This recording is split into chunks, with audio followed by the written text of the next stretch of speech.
2부로 돌아왔습니다. 최리나입니다. 자, 이제 조금 있으면 막 장이 끝날 것 같고요. 이제 막 장이 종료가 됐습니다. 1800을 장중에 깨면서 사흘 만에 하락했었던 코스피. 오늘 종가상 1800을 지켰을지 모르겠는데 외국인들의 매도 규모가 다시금 4천억 넘게 순매도가 나왔고 프로그램 매물도 정말 많이 나왔습니다. 특별히 비책 프로그램 매도가 거의 올 들어 최대 규모로 많이 쏟아진 그런 날이었는데요. 원달러 환율도 급등했습니다. 코스피 쪽부터 종가 차례차례 확인해 볼게요. 네, 개인과 기관의 매수에도 불구하고 외국인과 프로그램 매물 때문에 코스피는 한 20포인트 정도 빠지면서 1808선에서 끝났습니다. 1% 남짓 사흘 만에 하락하긴 했지만 그래도 1800은 지켜냈네요. 오늘 투신권이 집중적으로 사들였습니다. 자, 이번에 코스닥 쪽의 종가 역시 확인을 해보면요. 역시 막판에 기관이 조금 사주긴 했는데 455선 브레이크를 걸지 못했고 오히려 장중 저가에서 코스닥은 마무리가 됐다고 보시면 맞겠습니다. 원달러 환율도 한번 볼까요? 자, 사흘 전에 1170원대 들어가면서 종가가 1172원, 한 50전, 80전이었던 것 같은데 제가 정확하게는 모르겠습니다만 연중 최고치인 것 같습니다. 10원 가까이 급등하면서 원달러 환율이 1100 거의 73원 정도에서 끝나는 모습입니다. 네, 우리와 거의 똑같이 해서 장이 종료가 된 지금 일본 니케이 지수는요, 2% 넘게 급락하면서 끝이 난 것 같습니다. 두 단계 신용등급 강등에다가 추가 부양책이 BOJ에서 없었기 때문이 아닐까 싶은데요. 자, 오늘 함께 해주실 두 분의 전문가를 좀 소개를 먼저 해드리겠습니다. 시장 이슈 분석과 OX를 통해서 의견을 보여주실 두 분이 되겠죠. 유진투자증권 잠실지점의 민종환 차장님, 그리고 대신증권 동대문 지점의 최용욱 대리님 함께하겠습니다. 안녕하세요. 네, 안녕하세요. 네. 자, 먼저 시장을 둘러싼 이슈부터 확인을 해볼까요? 네, 시장 공감대 OX 먼저 첫 번째 이슈입니다. 5월 안에 코스피 1900 갈 수 있을까? 두 번째, 오늘 밤에 눈과 귀가 모두 쏠려있는 EU 특별 정상회담, 위기해법 나올까? 세 번째, 금융지주회사들, 저축은행 인수 리스크 존재하나? 마지막으로 블레이드앤소울, 지금 오픈 날짜를 확정지은 NC소프트, 상승 추세로 돌아설 수 있을지 여부까지 알아보도록 하겠습니다. 네, 아슬아슬 1800을 살짝 깼지만 종가상 지켜낸 코스피 이제 5월이 얼마 남지 않았는데요. 과연 5월 안에 단기 반등해서 1900까지 갈 수 있을까요? 제가 이슈 읽으면 OX판 들어주시면 고맙겠습니다. 5월 안으로 1900포인트 달성 가능한가? 자, 달성 가능하지 않다. 1900 5월 안에 갈 수 있다. 자, 민종환 차장님 이렇게 긍정적으로 보시는 이유 어디에서 찾아볼 수 있을까요? 네, 뭐 최근에 뭐 대다수 전문가들이 일단은 뭐 이 급락장 속에서 일단 대체적으로는 일단 좀 우울한 전망을 좀 내놓고 있습니다. 뭐, 네. 1800 미터에서는 뭐 저점 매수다 아니면 뭐 매수 가능대다라고 이렇게 얘기는 하지만은 일단 위로 이렇게 보는 전문가들은 좀 흔치 않은데. 뭐 잘 가야 1800 한 50 정도라고. 네, 뭐 1차 뭐 저항대가 일단 1850으로 보는 분들이 많은데. 네. 저는 그건 좀 약간 상징적이라고 좀 보고 있고요. 일단 지금 지수가 급락을 하는 이유를 보면은 일단 저는 개인적으로 일단 매크로 측면보다는 일단 뭐 그 정책적인 측면, 그러니까 폴리틱스라고 하는데 정책적인 리스크 때문에 좀 많이 떨어졌다고 생각을 하고 있습니다. 따라서 뭐 최근에 뭐 경제 뭐 세계 경제 성장률이나 아니면 우리나라 뭐 경제 성장률을 뭐 하향 조정하는 그 발표가 좀 잇따르고 있는데 일단 뭐 요것보다는 저는 가장 중요한 거는 일단 뭐 개별 기업 실적을 좀 가장 중요시하게 보고 있습니다. 일단 뭐 특히 미국 기업들 같은 경우에는 일단 뭐 예상보다도 더 좋게 나오는 기업 수가 많고 또 일단 전반적으로는 일단 뭐 예상 밖으로 상당히 좀 좋게 실적들이 나오고 있습니다. 뭐 경제 지표 또한 전일 같은 경우에는 뭐 그동안 많이 안 좋았던 뭐 주택 관련된 지표들도 좋게 나왔기 때문에 일단 뭐 이런 좀 매크로 측면으로 좀 봤을 때는 이렇게까지 지수가 하락을 할 근거는 없다. 다만 그런 정책적인 리스크, 그러니까 불확실성을 위해서 좀 많이 빠졌다라고 좀 보고 있기 때문에 충분히 이런 뭐 오늘 밤 우리나라 시간으로 새벽 2시에 뭐 EU 특별 정상회담, 말 그대로 특별 정상회담이기 때문에 어느 정도 좀 구체적으로 어느 정도 좀 해결 방안이 좀 나올 것으로 좀 기대를 하고 있습니다. 따라서 뭐 이런 정책적인 기대감을 어느 정도 좀 기대감 좀 반영한다면은 충분히 뭐 1900포인트대 갈 수 있다라고 좀 생각을 좀 해볼 수가 있겠습니다. 예, 펀더멘탈은 변함이 없는데 유로존 정책 리스크 때문에 빠진 거라 그쪽만 잘 풀리면 1900 왜 못 가겠느냐 이런 이유셨고 최영욱 대리님은 왜 1900? 사실 많은 분들이 아직은 1900을 입에 올리지는 않으시더라고요. 드물어요, 확실히. 네, 이제 뭐 2000선 무너진 이후로 2000에 대한 지수가 굉장히 멀게 느껴지는 시점이 됐는데 네. 그만큼 심리적으로 굉장히 뭐 주식시장이 많이 안 좋아져 있는 상황이라고 생각을 합니다. 제가 1900이 힘들다라고 말씀을 드리는 거는 단기적으로 특히 이제 5월이라고 전제를 했는데 5월 안에 1900 분명히 터치는 가능은 할 수가 있는데 중요한 거는 1900선에서 안착을 해서 1900선이 부담이 되지 않는 그런 분위기가 형성이 될 수 있느냐라는 측면에서 보면 그런 분위기는 사실 아직 이제 뭐 일주일밖에 안 남았는데 네. 그런 짧은 기간 안에는 조금 힘들지 않을까 생각을 하고 있고요. 네. 두 번째로는 아까 정책적인 부분을 언급을 해 주셨는데 주식시장에서 사실 정책적인 부분이 굉장히 민감하게 이제 개별 종목이나 시장도 민감하게 반응을 하는데 오늘 이제 특별 정상회담이 있지만 향후에 계속해서 말씀드렸던 다음 달 17일에 있는 그리스 2차 총선을 제외하고는 주식시장의 추세를 바꿀 만한 특별한 이슈는 없다고 판단을 하고 있습니다. 네. 저는. 그래서 오늘 이제 이따가 또 말씀을 드리겠지만 EU 특별 정상회담에서 향후에 또 중장기적인 어떤 유로존의 공조화 정책에 관해서 분명히 언급을 할 것이고 내일 만약에 오늘 좋은 이슈들 또 긍정적인 합의점이 찾아진다면 내일 또 한번 또 강한 반등이 좀 나와줄 수는 있겠지만 그러한 반등이 단기적인 반등에 그칠 가능성이 굉장히 높다라고 저는 판단을 하고 있고요. 최소한 17일까지는 뭐 단기적인 반등만 조금씩 나오는 상황에서 조금 악재가 나오면 오히려 상승보다는 하락 쪽에 좀 더 큰 흐름이 이어지지 않을까. 예, 그러면 우선 1800을 좀 지키는 거 이거부터 좀 봐야 되겠네요. 네, 지금 일단은 이제 3일 전, 4일 전 계속 1800선 밑에 터치를 하고 오늘도 이제 그런 흐름을 좀 보여줬었는데요. 네. 지금 1800선이 뭐 중요한 지지점으로 작용하고 있다라고 판단하기는 아직 좀 이른 것 같습니다. 그렇기 때문에 1800선을 최소한 뭐 한 열흘 이상 좀 지켜주는 흐름을 보여준다면 네. 1800선에서는 그래도 안심하고 좀 매수를 할 수 있겠다라고 말씀을 드릴 텐데 아직 뭐 날짜 시간 개념도 그렇고 조금은 좀 더 여유 있게 지켜봐야 될 것 같습니다. 네. 자, 1800 안착부터 보자. 1900 갈 수 있다. 이 모든 키는 사실 유럽 쪽에 달려있죠. 오늘 밤에 특별하게 모임이 만들어졌습니다. 비공식 EU 정상회담. 우리 시각으로 새벽 2시 오늘 밤에 열리게 되는데 이 회담 결과를 두 분은 얼마나 기대하고 계신지 알아보도록 하겠습니다.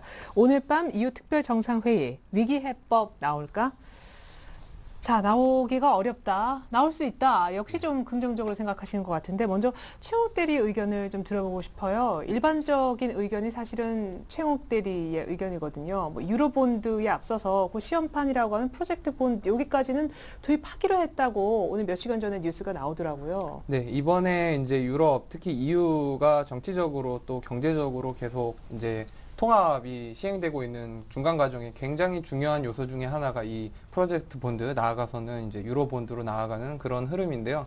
과거 미국의 흐름과 좀 유사한 측면도 있습니다. 그 뭐 1800년대 뭐 그 이전부터 뭐 주정부가 난립을 하던 시기에 이제 뭐 다들 역사 공부하셨으면 아시겠지만 이제 뭐 워싱턴이 뭐 이렇게 묶어서 이제 네. 세금을 뭐 어떻게 해서 이제 결국은 이제 하나의 공동체로 엮이게 되는 과정이 있었는데 네. 유럽도 지금 그렇게 움직여가는 과정입니다. 그래서 유로본드도 추진을 하고 있는 거고.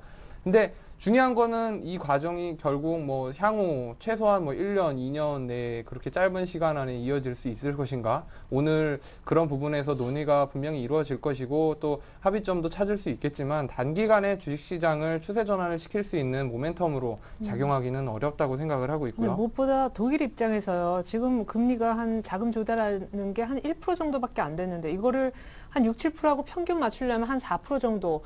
그만큼 이자를 독일이 문다라고 할까요? 네, 그럼요. 지금 방금 지적하신 대로 각자 또 국가별로 자기의 이제 이익을 대변하면서 서로 조율점을 찾아야 네. 되는데 특히나 정치인들은 뭐 독일 같은 경우는 손해를 감수하고 지금 합의점을 찾아야 되는 입장이기 때문에 네. 좀 강경 대응을 할 수도 있고 또 그리스는 나몰라라 베째라 이런 식으로 나오는 네. 흐름도 조금 보이고 있고요. 네. 지금 뭐 어느 정도 합의점을 단기간에 찾기도 어렵고 또 만약에 찾아가겠죠. 저는 찾아갈 거라고 보고 있고 그리스도 디폴트를 선언하게 되면 그리스도 마찬가지고 EU도 마찬가지고 둘 다 굉장한 타격을 입습니다. 그렇기 네. 때문에 결국은 합의점을 찾겠지만 짧은 시일 내는 힘들다고 보기 때문에 이번에도 그러한 큰 걸음, 큰 길을 가기 위한 한 걸음에 불과하기 때문에 그걸 한 번에 돌려놓기는 사실 쉽지 않고 저는 지금 주식시장을 전반적으로 특히나 이제 올해 6월 지나서 이제 계속해서 뭐 굵직굵직한 이슈들이 나오겠지만 짧은 시간 안에 특히 상반기에는 장이 좋지 않을 것이다라고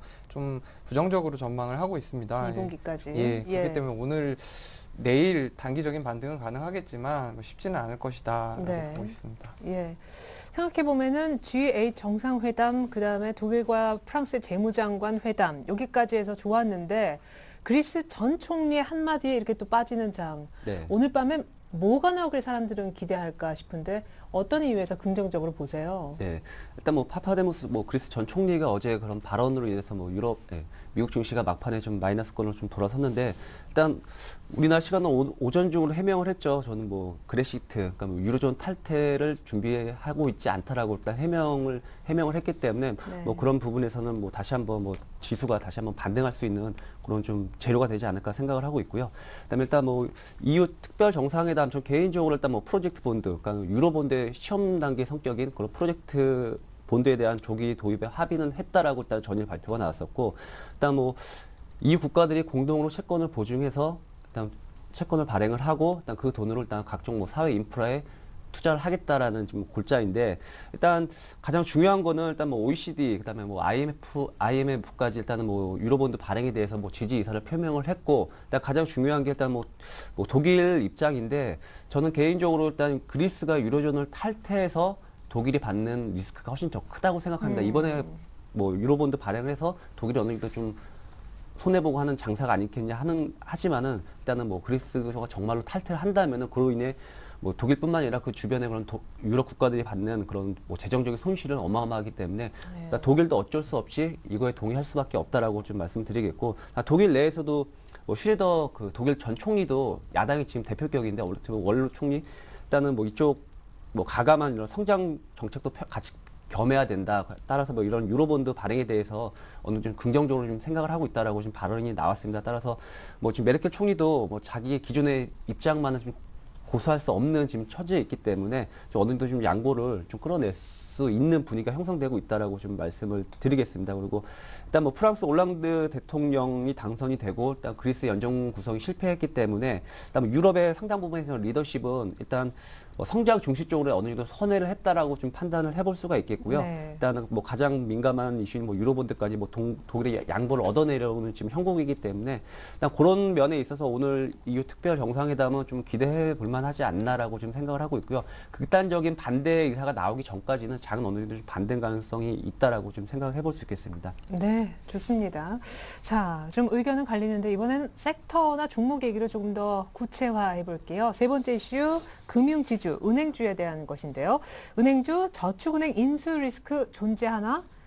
자, 저축은행 M&A를 좀 하라고 당국이 얘기를 했는데 리스크가 있다 얘기를 했습니다. 일단 저축은행을 좀 사가라 이렇게 금융당국이 4개 금융지주사들한테 요청을 했죠. 일단 사게 되면 뭐 돈도 좀 살 때 들어가고 하니까 불확실성이 있긴 한데 어떤 점에서 조금 안 좋고 어떤 점에서 시너지는 또 기대해 볼 수 있나요? 네. 일단 뭐 지금 언론 보도에 따르면 일단 뭐 금융위원회에서 추가적으로 더 인수해 달라라고 요청을 했으나 일단 뭐 4대 금융지주는 일단 추가 인수는 어렵다라는 입장을 지금 고수를 하고 있는 상황입니다. 일단 저는 그런 손실 규모 자체보다는 일단 불확실성 부각이 우려된다라고 좀 생각을 해볼 수 있는데, 일단 손실 규모는 어느 정도 이렇게 계산기로 때려보면은 어느 정도 나옵니다. 어느 정도 손실 규모는. 그리고 일회성이기 때문에 그 부분에 있어서는 뭐 크게 염려할 부분은 아니고요. 뭐 개인적으로 이 불확실성이라고 한다면은 일단 저는 기존의 저축은행을 인수했듯이 그런 저축은행을 인수할 때 가장 중요한 부분이 일단 기존의 손실을 얼마만큼 정확하게 정산하느냐에 따라서 그런 인수가액도 결정이 되기 때문에 일단은 이런 손실 정산 부분에 있어서 기존에 인수했던 그런 저축은행에 대해서 아직까지도 그런 금융당국하고 이런 4대 금융지주사 간의 이견이 팽배하게 대립을 하고 있습니다. 따라서 이번에 뭐 추가 인수를 권유를 했으나 이런 부분도 아직까지도 선행이 안 됐기 때문에 뭐 이런 부분에 있어서는 불확실성이 여전히 계속 오래 갈 수가 있다라는 그런 우려감이 좀 있을 수 있겠고요. 그다음에 일단 뭐 저축은행을 인수한다는 게 기존의 뭐 4대 금융지주 회사에도 어느 정도 좀 플러스 요인이 될 만한 것이 있어야 인수를 하는데, 일단 뭐 가장 생각해 볼 수 있는 게 뭐 자산 증대 효과라고 볼 수 있는데, 일단 자산 증대 효과는 좀 어떻게 보면은 금융지주 회사가 이런 저축은행을 인수함으로 인해서 받는 시너지는 너무나 적다. 되게 네. 상당히 영세하다. 어떻게 보면은 뭐 국가대표 축구 선수가 초등학교 대회에 나가서 축구를 하는 것과 마찬가지로 상당히 좀 약간 어불성설인 부분이 네. 있기 때문에 뭐 그런 부분에서 자산증대 효과가 거의 미미하다고 볼 수가 있겠습니다. 일단 저축은행이 뭐 작년 말 기준으로 해서 총 대출 자산이 한 40조 정도가 되는데, 이거를 뭐 4대 금융지주로 감안한다면은 전체 자산의 뭐 한 1% 내외 정도밖에 안 되기 때문에 뭐 자산 증대 효과도 거의 미미할 것이고, 일단 제가 개인적으로 가장 염려하는 부분은 일단 뭐 소규모 그런 금융기관의 부실화는 일단 일부 저축은행에 국한되기보다는 향후 뭐 영세 단위조합으로 확산될 수 있다는 것이 문제이고, 이에 대형 금융지주의 당위성이 결여된 뭐 저축은행 인수는 뭐 일회성 이벤트로 뭐 인지하기보다는 그런 부실 금융기관의 지속적인 지원으로 확대 해석될 소지가 있다라는 점, 이것이 가장 큰 문제라고 지금 생각하고 있기 때문에 여전히 이번에 저축은행 기존 추가 인수는 4대 금융지주 입장에서 상당히 리스크를 떠안는 것이다라고 이렇게 좀 말씀드리겠습니다. 그러게요. 그 폭탄 돌리기의 그 저축은행 그 게임에서 왜 금융지주사가 하필 그 폭탄을 떠안아야 되는가? 그것도 참 답답한 노릇인데, 어쨌거나 그만큼 정부의 이것뿐만 아니라 어떤 압박, 레귤레이션이 계속 이 금융주에는 들어가거든요. 그럼에도 네. 기관들이 어제부터 사고하니까 많은 분들이 이제 금융주에 대한 관심을 얘기를 하시더라고요. 이런 네. 리스크가 있음에도 매수해도 좋은지. 저는 뭐 기관 쪽에서는 뭐 좀 약간 단기성을 들어간 것 같습니다. 일단 뭐 그 EU 특별 정상회담이 있기 때문에 그 정도 어느 정도 좀 호재가 나온다면은 가장 또 민감하게 반응하는 부분이 또 이런 금융 섹터이기 때문에 그런 부분에서가 일단 들어갈다라고 좀 보고 있고요. 또 두 번째로는 여전히 뭐 IT, 뭐 자동차 그 외 섹터에 비해서 가장 주가 반등이 없는 업종이 은행 업종이기 때문에 물론 낙폭과대 인식이 좀 있었던 것 같습니다. 따라서 뭐 일단 기관의 매수가 추가로 이어질지는 오늘 그러니까 내일이 가장 좀 고비가 될 것 같습니다. 예, 좋습니다. 일단은 기관은 단기성으로 금융주 산 것으로 보인다라는 의견이었고, 최용 대리님도 아까 같은 저축은행 M&A는 조금 부담이다. 그리고 매매 관련한 얘기도 함께 좀 듣고 싶어요. 네, 앞에서 뭐 재무적인 측면이나 또 이번에 저축은행 인수에 대한 당위성이 부족한 부분, 그런 네. 부분들 충분히 설명을 해주셨는데, 저는 일단 개별 종목으로서 이제 업종에 대해서 설명을 좀 드리자면, 네. 금융주 지금 사야 될 필요성은 별로 못 느끼고 있습니다. 왜냐하면 기관들이 매수가 들어온 거는 제가 판단하건대 싸기 때문이라고 판단을 하고 있습니다. 지금 많이 밀렸고 자산 가치 대비 주가가 이제 기업의 적정 주가를 뭐 대변을 하고 있지 못하는 그런 아주 저가 구간에 들어왔기 때문에 이제부터 슬슬 담아가는 측면이라고 판단을 하고요. 중요한 건 지금 투자자들이 반드시 유념하셔야 될 거는 기관이 사는데 무조건 사야 된다 이런 개념이 아니라 그 올라가는 종목을 기관이 끌어올려주는 종목을 사셔야지, 지금 내려가는 종목들 담는다고 그냥 나도 담가봐야지. 기관들 뭐 그 들어온 물량이 아무리 많아도 1년 보고 들어오는 기관인지 2년 보고 들어온 기관인지 그런 걸 판단을 잘 하셔야 되거든요. 네네. 근데 제가 봤을 때 지금 금융주 담는 거는 절대 단기간에 끌어올리려고 잡아 들어오는 물량은 아니라고 판단을 하고 있고요. 대표적으로 이제 최근에 뭐 STX 관련 이슈 때문에 크게 급락을 했었던 우리금융 같은 경우도 있었고, 또 그 밖에 별다른 이슈가 없는 KB금융도 있고, 근데 전반적으로 어느 종목을 보나 지금 상승 추세에 있고 앞으로도 잘 갈 것 같다, 뭐 이렇게 생각되는 종목은 4대 지주 안에서는 최소한 없습니다. 그렇기 때문에 추가적인 하락도 좀 염두를 해둬야 되는 거고, 지금 계속해서 뭐 JP모건 쪽에서 안 좋은 얘기가 들려오는데 글로벌 시장에서 뭐 금융 관련 종목들 계속 이제 지난달 좋은 지지난달부터 얘기가 뭐 없죠. 실적은 좋단다고 얘기는 네. 하는데 결과적으로 모멘텀도 없고 뭐 그리스 악재가 터졌다 하면 신용등급 강등 제일 먼저 금융기관이 당하고 네. 그렇기 때문에 저는 지금 금융주는 조금 천천히 접근하셔도 괜찮을 것 같다 말씀을 드리겠습니다. 네. 금융지주회사에 대한 두 분의 약간은 보수적인 얘기도 들어봤고요. 이제 마지막 이슈입니다.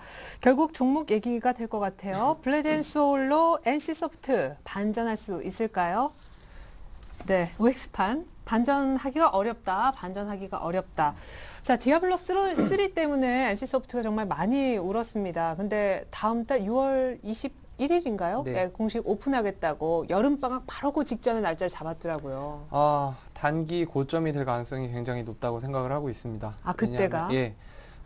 일단은 방학 시즌 되면은 이제 유저 수가 좀 늘어나고요. 중고등학생들, 특히 대학생들도 종강을 해서 뭐 유입이 될 거고, 네네. 또 그때 이제 상용화 기대감도 뭐 많이 계속해서 불거져 나올 테고. 근데 OBT라고 하면 이제는 슬슬 발을 뺄 시기라고 저는 생각을 합니다. 오히려. 이미 개발 단계 접었을 때부터 매수를 하기 시작해서 클로즈 베타 1차, 2차, 3차, OBT 뭐 1, 2차 이런 식으로 가는데 그거 나올 때 주가 오를 때마다 파시는 타이밍이지 이제 OBT 하니까 이제 나올 때 됐다. 이제 수익이 나겠다. 당연히 이제 수익이 나기 시작하겠죠. 네. 근데 그거는 이제 주가에 이미 반영이 돼 있는 상황이기 때문에 오늘 투신권 매수 강하게 들어왔고 외국인도 들어왔는데 어제만 해도 NC소프트 실적이 안 좋다고 해서 밀리다가 오늘 또 실적이 좋다더라라는 또 카드라 통신에 의하면 네. 이렇게 얘기가 또 올라왔는데 결과적으로 봤을 때 이제 게임주 같은 경우는 신규 모멘텀이 없으면 사실 조금 힘듭니다. 실적 발표 나왔을 때 어닝 서프라이즈가 나오면 그때 이제 전후해서 잠깐 주가가 오르겠지만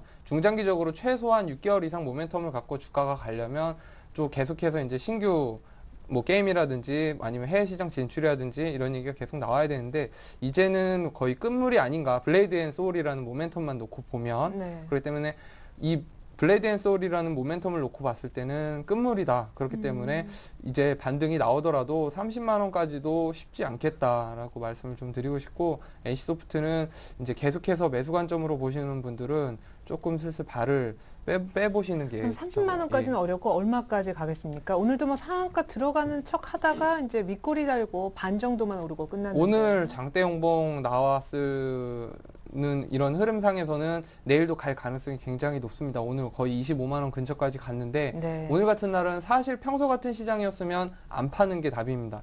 다음날 거의 다음날 못 가면 일주일 내에 다시 한번 전고점 뚫고 가거든요. 네. 근데 문제는 지금 시장입니다. 종목이 아무리 좋아도 시장 리스크가 있는 상황에서는 갈 종목도 못 가기 때문에 지금 흐름이 별로 좋지 않을 가능성이 굉장히 높습니다. 그렇기 때문에 리스크를 좀 감내를 하시면 좋을 것 같습니다. 예, 좋습니다.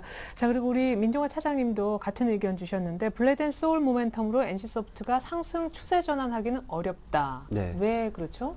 일단 뭐 NC소프트만 보기보다는 일단 뭐 기타 다른 뭐 게임주를 좀 봐야 될 것 같은데요. 네. 일단 뭐 한 가지 예를 들자면 일단 뭐 손오공을 좀 예를 들겠습니다. 뭐 차트를 비춰주시면 더 좋을 것 같은데. 네. 디아블로 3의 수혜주. 네. 일단 뭐 손오공 같은 경우에는 뭐 저하고 일단 회사 애널리스트와 같이 2주 전에 다시 한번 탐방을 두 번째를 갔었습니다. 네네. 갔었고 또 회사 다시 한번 들어보니까 이 디아블로 3에 대한 뭐 그런 지금 현재 반응이 상당히 좀 좋고 또 저희 또 회사 애널리스트들 또한 뭐 충분히 뭐 12,000원 갈 수 있다라는 뭐 의견을 저한테 좀 약간 얘기를 했었는데 그럼에도 불구하고 이렇게 차트를 보시면은 주가가 지금 급락하는 모습을 보여주고 있는데 하지만 기간은 여전히 계속 사고 있기는 하지만은 아직까지 뭐 종목들의 추세 전환을 논하기에는 아직까지 이런 시장 전반에 대한 시황이 상당히 지금 분위기가 무겁기 때문에 일단 그런 것까지 좀 감안을 한다면 아직까지 추세 전환을 좀 말하기에는 약간 좀 시기상조이지 않을까 이렇게 생각을 하고 있고요. 어느 정도 좀 V자보다는 일단 뭐 U자 정도로 좀 생각을 하시는 게 좋을 것 같습니다. 어느 정도 좀 기간주 정도 좀 감안을 하셔야 될 것 같고요. 뭐 그런 측면에서 있을 때 뭐 NC소프트 주가가 많이 빠지긴 했지만은 단기간에 다시 한번 좀 V자로 가기에는 좀 어렵다라고 좀 이렇게 판단하고 있습니다. 네, 좋습니다. 자, 이렇게 해서 전반적인 시장에 대한 얘기, 유럽 얘기 거쳐서 종목에 대한 전망까지 두 분의 전문가와 함께 시장 공감대 알아봤습니다.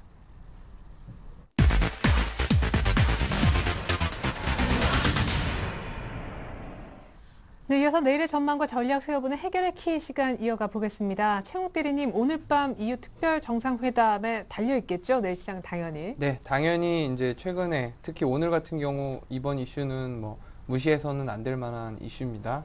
오늘 이제 뭐 유로본드 발행이라든지 기존의 이제 금융 자금의 어떤 자본 확충에 대한 직접적인 지원 여부 뭐 이런 것들이 여러 가지가 논의가 될 텐데 제가 봤을 때 이러한 오늘 논의는 아까 서두에도 말씀을 드렸지만 예, 좋은 얘기가 나오더라도 이번 달을 계속해서 지탱해 줄 만큼 강한 힘이 형성될 것 같지는 않습니다. 그렇기 때문에 예, 좀 그런 부분들 내일 만약에 반등이 좀 나오더라도 너무 믿지 말아라 라고 말씀을 좀 드리고 싶고요. 네네. 제가 계속해서 상반기에 안 좋을 것 같다라고 말씀을 드리는 게 그럴 수밖에 없죠. 지금 외국계 자금 빠져나가는데 그 중에서도 이제 유럽계 자금이 역시 되고 있는데 유럽계 그 핵심 자기자본 비율을 맞추기 위해서 6월까지 계속해서 자금이 빠져나갈 수밖에 없는 상황입니다. 또 이제 우연의 일치인데 또 마침 그리스 총선이 그때 잡혀 있고요.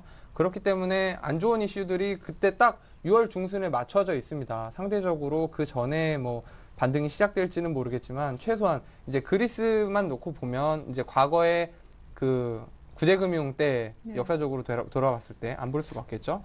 문제가 불거졌을 때 그리고 문제가 해결됐을 때가 이제 낙폭이 시작되고 반등이 나오기 시작했을 때입니다. 네. 이제 구제금융 문제가 불거져 나오고 현실화됐을 때 이제 급락장이 나오기 시작했고요. 네. 결국은 그런 문제가 해결이 되고 이제 재정 지원에 합의가 되면서 다시 반등이 시작됐습니다. 네. 이번에 리스크를 보면 그리스 결국은 탈퇴입니다. 탈퇴하냐 마냐 얘기가 계속 나오고 있거든요. 네. 그것 때문에 밀리기 시작했으니까 아 탈퇴 안 한대, 탈퇴 안 할 것 같아. 뭐 이 정도 수준까지만 최소한 와준다면 네. 이제 그런 문제들이 해결이 되겠지만 아직까지 모르지 않습니까? 아 탈퇴할지도 모르겠어. 불과 이제 엊그저께만 해도 뭐 그리스 쪽에서 또 이제 우리 탈퇴할 수도 있어. 뭐 이런 식으로 네. 얘기를 하니까 전 예. 총리도 이렇게 하루 만에 예, 뒤집으니까. 전 총리죠. 예. 그러니까 뭐 지금 상황에서는 당연히 일반 투자자들을 비롯한 이제 시장에 대응하는 사람들은 불확실성이 너무 크단 말이죠. 안 그래도 자금이 빠져나갈 수밖에 없는 핵심 자기자본 때문에 그런 안 좋은 상황에서 그렇게까지 나오니까 지금 상황에서는 내일 일단은 특별 정상회담에 주목을 해야 되고 네. 내일 반등이 가능할 것이다라고 보는데 그게 길지는 않을 것 같다라고 그야말로 말씀드리고 짧은 안도랠리. 네. 그리고 차트 보면서 한 가지만 더 설명을 해드리도록 하겠습니다. 네네. 지금 이게 보시고 계신 게 코스피 주봉인데요. 개인적으로 이렇게 움직이는 종목들 좋아합니다. 왜냐하면 지금 2002년 이후에 쭉 상승 추세를 보이고 있거든요.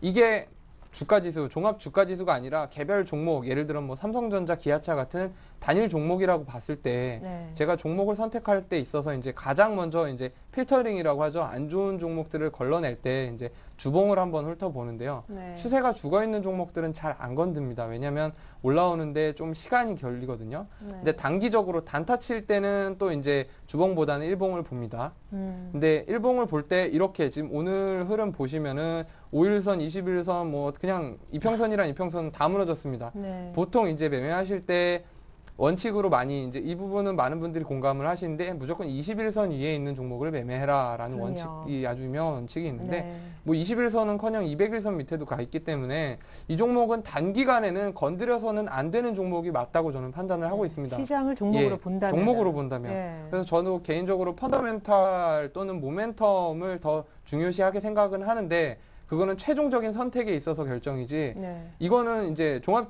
주가지수가 종목이었다면 얘는 이제 그 아예 재물을 들여다볼 가치도 없는 그러니까 그 전에 그냥 제 기준에서는 탈락인 종목입니다. 종합 네. 주가지수는. 그런 관점에서 말씀을 드리면 지금 코스피는 단타치기에는 굉장히 어렵다. 예. 중장기적인 관점으로 봐야 한다. 그러면 예. 삼성전자도 좀 봐주세요. 사실 삼성전자 때문에 시장은 좀 괜찮았었는데 최근에 이렇게 급락했다가 어제까지 그래 그럼 그렇지 했는데 오늘 또다시 빠지니까 이 또 영 불안해요. 삼성전자는 조금 이제 개별 종목으로 들어왔지만 좀 상징적인 의미가 좀 있죠. 국내 네. 시장의 시총 1위라는 기업 그리고 또 글로벌 선두 기업 그리고 최근에 여러 가지 이슈가 있음에도 불구하고 한국 시장에서 살만한 종목이 별로 없을 때 요거는 갔던 그러한 굉장히 심볼이 많이 갖고 있는데 지금 21선 무너진 지가 불과 얼마 안 됐고 네. 아직까지는 추세가 하락 추세로 전환됐다고 얘기하기는 좀 이른 것 같습니다. 이 종목만 놓고 봤을 때는 좀 네. 어폐가 또 있을 수 있죠. 삼성전자는 괜찮은 것 같다고 제가 지금 얘기를 하고 네. 있으니까요. 지수는 안 좋은 것 같고 어폐는 있긴 하지만 개별 종목으로 놓고 봤을 때는 실적 좋겠다. 추세 아직 살아있겠다. 그리고 결과적으로 심리도 뭐 나쁘지 않겠다. 네. 예, 그런 측면에서 봤을 때는 삼성전자가 일단은 1차 지지선은 지금 보고 계시는 121선 한 115만 원 정도 보고 있죠. 115만 원 정도, 117만 원 라인에서 지지를 받아주고 잘 횡보 중 국면 상승은 아니더라도 횡보만 걸어주면 지금 괜찮아 보이고요. 2차로 이제 200일선 봐야 되는데 저는 1차 지지선을 120일이 아니라 200일선 보고 있습니다. 그래서 100만 원까지는 좀 열어두고 있는데요. 삼성전자요. 예, 네. 너무 많이 열어두는 것 같아서 좀 이제 이 종목 갖고 계신 분들은 실망은 하실 수 있겠지만 지금 시장이다 보니 지금 그 정도까지는 여유 있게 열어두셔도 될 것 같고 또 다름 아니라 삼성전자지 않습니까? 지금 예. 중장기 투자에 가장 적합한 종목이기 때문에 네. 이 정도 하락에는 아마 100만 원까지 밀려도 투자자분들 별로 안 들리실 거라고 믿습니다. 일단 예. 내일 반등하더라도 안도랠리에 속지 말자. 단기로는 별로 안 좋아 보인다. 예. 자, 민종원 차장님은 그렇지만 오늘 밤 특별 정상회의 기대가 좀 크십니다. 만약에 정말 뭐 예상 외 독일이 갑자기 뭐 돌아서든지 해가지고 급 갭상승을 해버린다면 어떤 전략을 취해야 맞습니까? 일단 뭐 전략이라기보다는 뭐 네. 기존에 일단 뭐 갖고 있던 뭐 종목들을 그대로 좀 보유 관점으로 가져가시는 게 좋을 것 같고요. 네. 일단 뭐 신규 매수는 일단 뭐 갭이 어느 정도 좀 올라가느냐에 따라서 뭐 좀 달라질 수 있겠지만은 뭐 종목을 좀 노리고 있다라는 뭐 투자자분들이 계신다면은 충분히 뭐 갭 상승이 크지만 않다면은 충분히 들어가셔도 좀 괜찮으지 않을까 생각이 됩니다. 그리고 저는 이번 유럽 위기를 저는 좀 어떻게 보면 좀 감기에 걸린 거라고 좀 많이 비교를 해서 설명을 드리는데 일단 뭐 작년에 그런 유럽 위기가 발생했을 때는 어떻게 보면 좀 감기에 걸린 거다라고 좀 비교해 볼 수가 있겠고 그런 감기에 걸려서 뭐 하루 이틀 계속 아프다. 유럽 위기도 처음에 터지고 나서 주가 지수 급락하고 뭐 위기감이 상당히 좀 대두가 됐었는데 뭐 3차 뭐 양적 완화 그다음에 뭐 LTR로 뭐 그런 시행이 그러니까 뭐 그런 정책을 내놓지 않았습니까? 네. 뭐 그런 건 저는 약에다 비유하는데 뭐 감기가 뭐 약을 먹고 뭐 나으면 괜찮겠지만 좀 안 나을 수도 있기 때문에 이번 그 EU 뭐 특별 정상회담은 저는 개인적으로는 일단 마지막으로 뭐 주사, 뭐 진통제 주사라고 좀 생각을 하고 있기 때문에 그리고 뭐 투자자분들께서 좀 한번 생각을 해보셔야 되는 게 작년 유럽 위기 터지고 나서 그런 여러 가지 정책들이 나오면서 주가가 특히 뭐 작년 연말부터 시작해서 올 초까지 단기간에 뭐 2, 300포인트를 쭉 올라갔던 기억을 좀 하셔야 될 것 같습니다. 그리고 항상 뭐 위기나 리스크는 반복되기 때문에 이번에 워낙 뭐 그리스 뭐 유로존 탈퇴 여부 뭐 이런 얘기가 좀 많이 나오고 있지만은 그로 인한 리스크가 상당히 크기 때문에 또 유럽 자체적으로 또 글로벌 전체적으로 봤을 때는 일단 요거에 대한 해법은 충분히 나올 거다라고 그런 좀 확신을 좀 가지시고 좀 매매를 임하시는 게 좋을 것 같고요. 그럼 지금 이 상황에서 뭐 기존에 갖고 있던 뭐 주식이라든지 현금이라든지 그럼 그냥 올스톱은 절대 아니라고 생각이 되고요. 딱 네. 지수는 반등한다라고 항상 자신감을 가지시고 그 들어가는 타이밍을 얼마나 싸게 들어가느냐 그런 문제이기 때문에 그런 관점에서 충분히 지금 지수대에서는 뭐 PBR 지금 1.3에서 1.5 정도 지금 왔다 갔다 하고 있는데 네. 이 정도 선에서는 그 작년에 뭐 금융위기 터졌을 때도 이 정도까지는 왔기 때문에 충분히 이 지수대 뭐 특히 뭐 종목은 더 많이 빠졌기 때문에 충분히 뭐 들어갈 만한 자리가 아닐까라고 좀 조심스럽게 생각을 해보고 있습니다. 네, 오히려 내일 아주 큰 갭이 아닌 경우에 또 여유가 좀 있으시다면 종목을 신규로 사는 것도 괜찮겠다 하셨는데 아까 화면 보니까 아까 우리 은행주 얘기도 나눴잖아요. 건설주도 좋게 보시나 봐요. 네, 건설주는 제가 뭐 지금 대형 건설사에는 좀 뭐 탐방을 가고 있지 못하고 있지만 뭐 중소형 건설사 탐방을 좀 가고 있는데요. 뭐 그런 탐방을 가서 뭐 전반적인 그런 건설업종 시황이라든지 아니면 뭐 대형사들의 어떤 그런 움직임을 좀 얘기를 좀 많이 지금 듣고 있는데 일단 뭐 건설업종 뭐 대형사 위주로 본다면은 일단 해외 수주 모멘텀이 상당히 좋습니다. 저는 뭐 작년보다도 올해가 더 그런 수주 모멘텀이 상당히 좋기 때문에 일단 건설업종 뭐 기관에서 물량을 아무리 턴다 하지만은 회사가 어느 정도 모멘텀이 있는 업종에 대해서는 무지막지 이렇게 털 수는 없습니다. 따라서 뭐 그런 걸로 뭐 수주 모멘텀이라는 그러니까 수주 모멘텀 뭐 여러 가지 뭐 측면에서 펀더멘탈 측면에서 봤을 때도 특히 뭐 건설 업종은 저는 개인적으로 뭐 IT 뭐 자동차를 제외하고 하면은 일단 그 나머지 업종 중에서는 건설 업종이 가장 큰 메리트가 있지 않나라고 이렇게 좀 생각을 하고 있습니다. 네, 우리 일부에서도 신승현 대표님이었던가요? 건설주가 혹시 경기 부양책 펼치면 가장 큰 수혜를 볼 수 있는 섹터가 될 것이다 라는 이유에서도 좋다는 의견 들어본 바 있습니다. 자, 이렇게 해서 두 분의 전략은 확인해 보았고요. 여의도 쪽 생각은 어떨지요? 오늘은 NH투자증권으로 가서 김중원 연구위원을 한번 만나볼까 합니다. 안녕하세요. 네, 안녕하세요. 네. 자, 뭐 EU 특별 정상회담 앞두고 환율은 10원 이상 급등했고 지금 뭐 시장은 한 20포인트 가량 빠졌는데 EU 특별 정상회담 기대 반 우려 반 진짜 반반인 것 같습니다. 어느 쪽이세요? 네, 그래서 일단은 시장이 금주 들어서 뭐 특별회담에 대한 기대감으로 2일 연속 올랐다는 점, 그 다음에 뭐 오늘은 이제 뉴욕 증시 주종과 함께 하락했지만 그런 부분을 고려한다면 아무래도 좀 선반영된 좀 재료일 가능성이 높고요. 두 번째로는 이제 구체적인 합의가 도출될 수 있냐라는 부분인데 그런 부분이 쉽지가 않다는 점에 봤을 때는 정상회담 이후에 지수 반등을 뭐 쉽게 예견할 수 있을 것 같지는 않습니다. 예, 그러면은 오늘 밤에 뭔가 해결의 실마리가 나오지 않으면 그리스 2차 총선인 다음 달 중순까지도 계속 좀 시장은 불안불안해하면서 가겠군요. 뭐 두 가지 정도로 생각을 해볼 필요가 있을 것 같은데요. 일단 그 6월 17일 예정된 총선까지 불안 국면이 좀 지속될 수 있다라는 분면이 있고, 지금 국내 증시 PBR을 보면 트레일 개념으로는 1.3배, 그리고 포워드 개념으로 한 1.1배인데요. 뭐 이 정도 수준에서는 통상적으로 이렇게 손해 보는 경우가 많지가 않은 게 맞습니다. 그렇다 보니까 그런 관점에서는 낙폭 가대에 대한 회복. 그래서 그러니까 6월 중순 이전까지는 한 1800, 1850선 정도까지 좀 보실 수 있을 것 같고요. 그 이후에는 총선 이후에 어떤 그 그리스 관련 불확실성이 좀 해소된 다음에 지수는 뭐 반등 국면을 좀 모색할 수 있지 않을까라고 보고 있습니다. 네, 확실한 해결책은 아무래도 다음 달 중순 이후에 나올 것 같지만 확실히 주가는 좀 싼 국면에 있긴 있다. 자, 그러면 조금 어떤 섹터에 눈을 돌릴 수 있는지 최근에 급등한 환율로서 힌트를 좀 잡고 싶다라는 의견 갖고 계시다면서요? 네, 그렇습니다. 지난해에도 그 미신용 등급 강등 8월 달에 됐었는데 그 당시 3분기에 보면 환율이 10% 정도 올랐습니다. 그러다 보니까 국내 기업들의 순이익 전망이 한 30% 정도 갑자기 급감하는 현상이 나타났는데요. 이처럼 국내 기업의 실적은 통상적으로 그 외화 부채 노출이 많기 때문에 환율 급등 시에는 좀 실적이 굉장히 좀 부정적으로 작용하는데요. 이에 좀 이용해서 좀 접근할 필요가 있습니다. 일단 환율에 따른 2분기 국내 기업의 실적이 악화될 가능성이 높지만 그 기업 중에서 그 외화 자산이 좀 많은 기업들을 접근하는 것이 2분기 실적 접근 관점에서 좀 유리할 수 있을 것 같고요.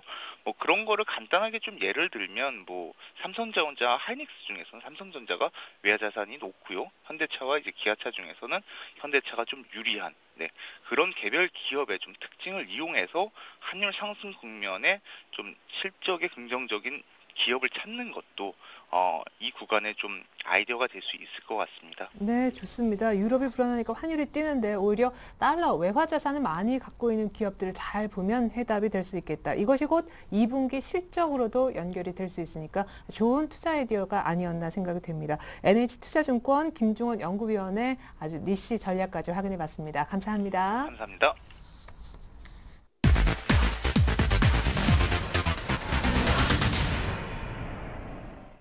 네, 이번 순서는 수익률 펀치 시간입니다. 지난주 두 분이 언급하셨던 종목 수익률 대결에서 누가 더 많이 수익을 냈을까요? 자, 민조화 사장님의 세미텍 그리고 최영욱 대리님의 롯데 삼강 결과는 네, 뭐 비등비등한 것 같은데요. 자, 일단은 뭐 0.1%포인트지만 롯데 삼강이 훨씬 더 나은 결과입니다.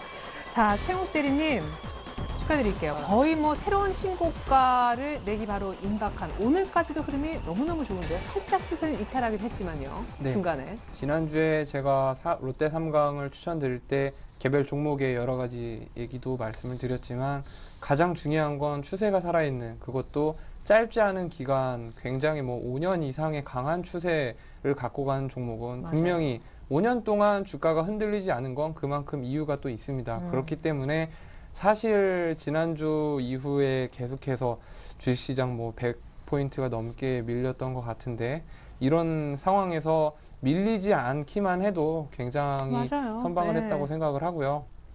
뭐 삼성전자, 현대차도 밀리는 상황에서 이렇게 선방을 하는 것은 쉽지 않았다고 말씀을 드리고 싶고 향후에 이런 장에서 잘 받아줬다고 또 장이 밀리거나 오를 때 또 제일 잘 갈 종목은 또 아닙니다.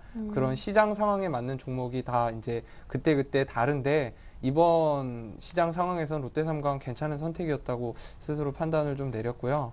좀 네. 뭐 계속해서 이따가 또 설명을 드리겠지만 지금 홀딩 하셔도 뭐 문제가 없다. 특히 전고점 이렇게 가파르게 올라오는 종목들은 부딪힐 것 같은데 쉽게 안 부딪히고 그냥 훌쩍 뛰어넘어 버리는 오늘 같은 경우 이제 한국 콜마라든지 코스맥스라든지 예. 굉장히 좋은 흐름 보여줬는데 이러한 굉장히 안 좋은 시장 흐름에도 불구하고 뭐 신고가 경신하는 종목들이 가끔씩 나오거든요. 네. 근데 그런 종목들은 오히려 이제 주목을 더 받습니다. 평소보다 다른 애들 못 가는데 이제 안 그래도 투자할 데가 없어서 좀 쉬던 특히 개인 투자자들도 마찬가지겠지만 그런 자금들이 단기간에 쏠릴 수가 있습니다. 그렇기 때문에 뭐 조금 더 기대해 보셔도 괜찮지 않을까 네. 생각을 하고 있습니다. 수익을 조금 더 즐기자. 진짜 신고가 곧 볼 것 같은데 롯데삼강 점검이었고 민조가 차장님의 세미텍도 역시 추세를 약간 깼다가 지금 네. 많이 회복을 했잖아요. 네.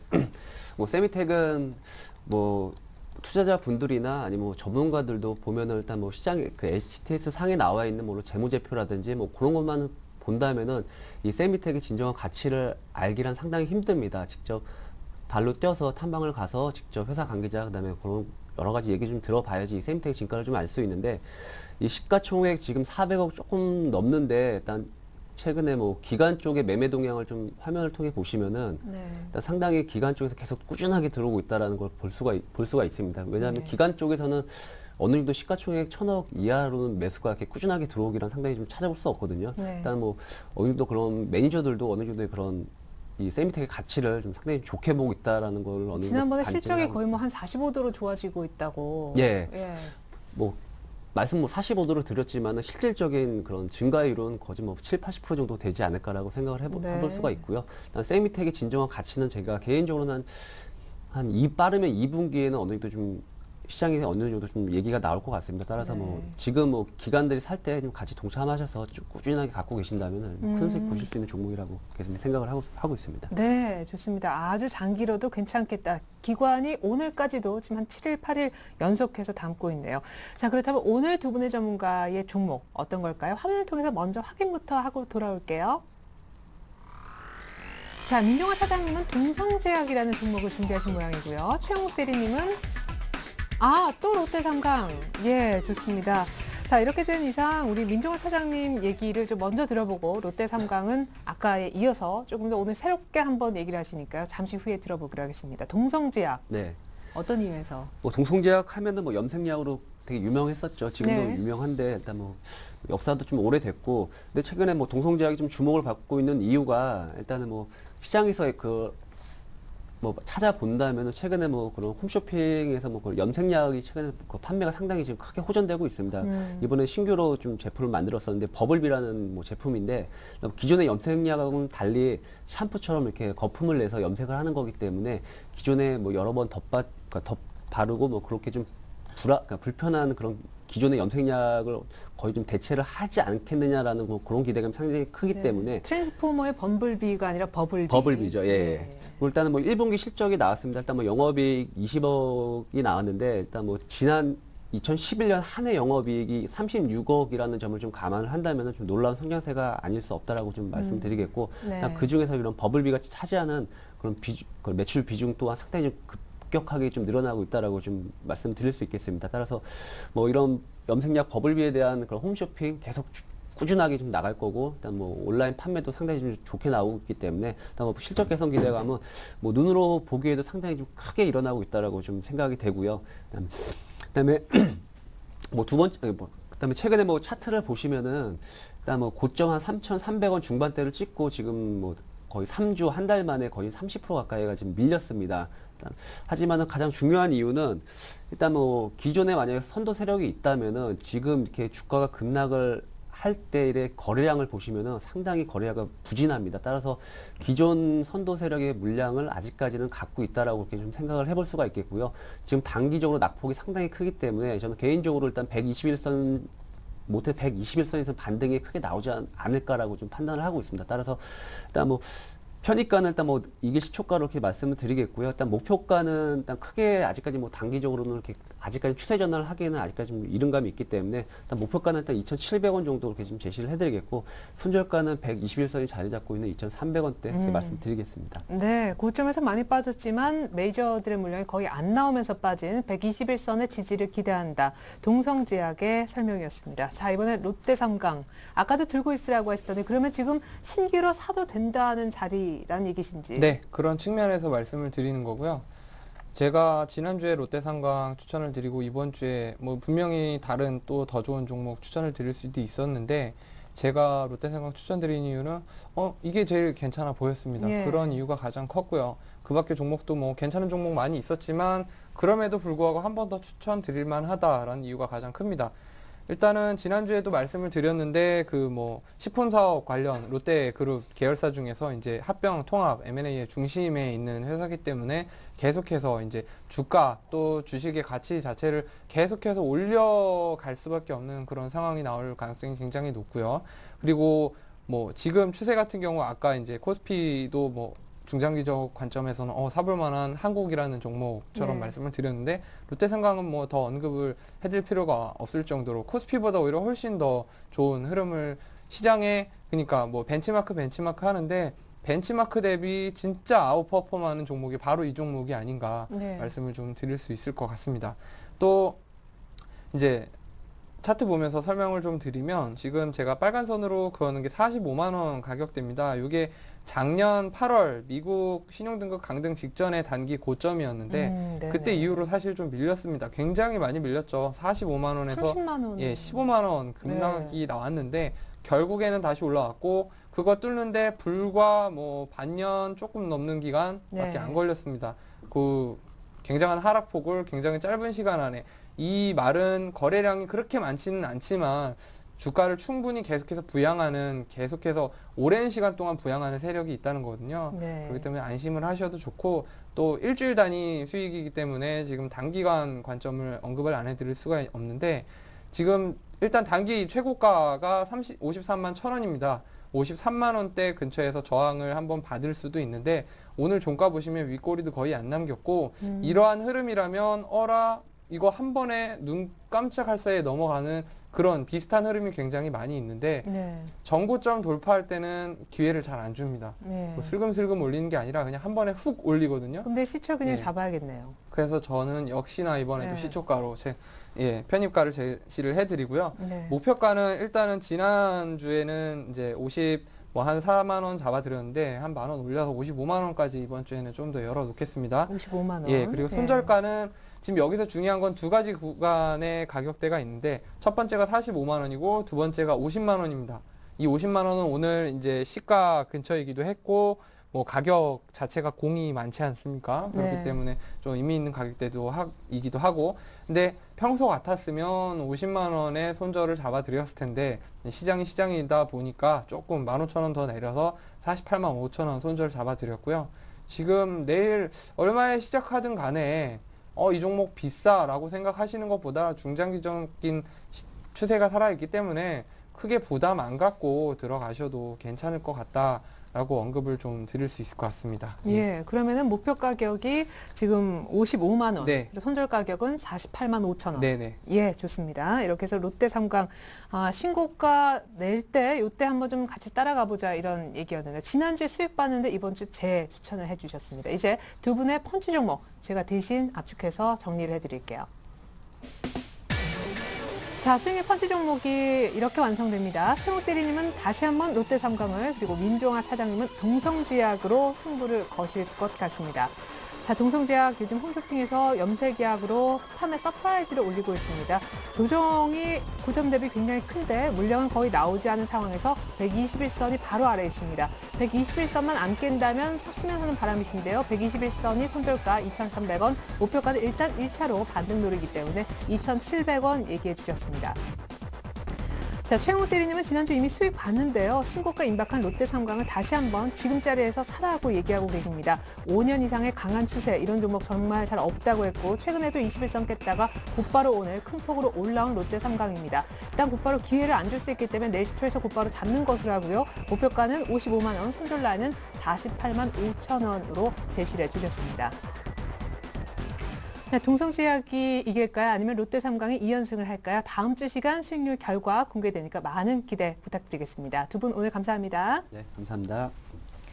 네, 서울경제TV 샘플러스에서 투자전략 세미나를 개최하는데요. 오늘 토요일 오후 2시부터 5시까지 하이투자증권 송파 지점에서 열립니다. 주제는 최적화된 우량 종목 선정 방법에 관한 것인데 참가비가 없다고 하니까 많은 참여 부탁드리겠습니다. 이상으로 오늘장 일정 마칩니다. 오늘 새벽 2시에 EU 특별정상회담 있다는 거 참고해 주십시오. 감사합니다.